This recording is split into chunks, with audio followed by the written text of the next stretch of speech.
Hey everybody, so last night I saw Long Shot, directed by Justin Levine, starring Seth Rogen, Charlize Theron, June Diane Raphael, O'Shea Jackson Jr., Ravi Patel, Bob Odenkirk, Andy Serkis, and Tristan Dalala.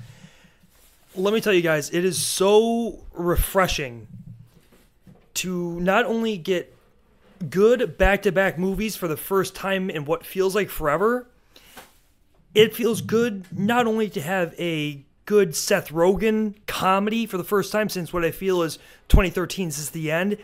It feels good to have a good comedy movie, period.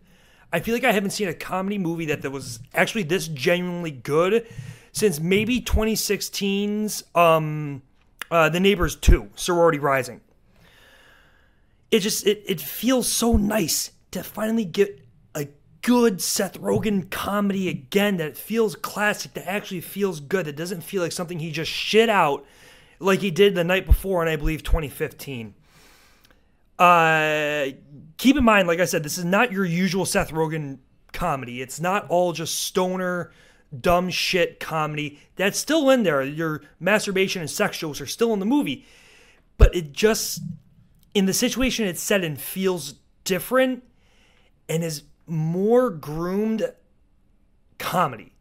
And I'm not trying to say it's highbrow like The Favorite was last year, but it's just good comedy in my opinion. And it's actual heartfelt shit that will make you feel something in a way that Seth Rogen movie has never really had. I think the comedy works exceptionally well, given what I've already said. Charlize Theron, Seth Rogen, to me, have some pretty good on-screen chemistry. They really work and really make you feel like what they're feeling is genuine and true. And to me, I felt that way. I felt in the pit of my stomach a good feeling watching this movie. And not just from the laughs. I actually got a good sensation, good feeling in my heart from watching this movie. And I enjoyed it. I like the musical choices. It's very Seth Rogen in style, but it works, in my opinion.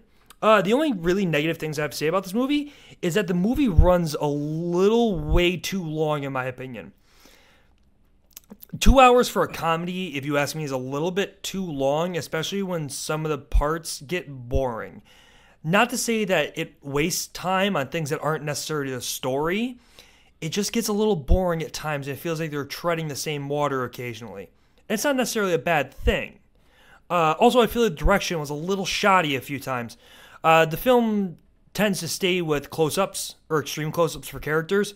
It feels very jarring and very unnatural at times, and it really just stuck out to me and made me question why they made that decision.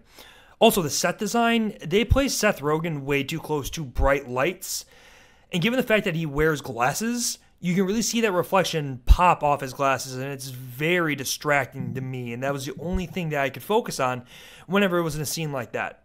But overall, I really enjoyed this movie, I should say.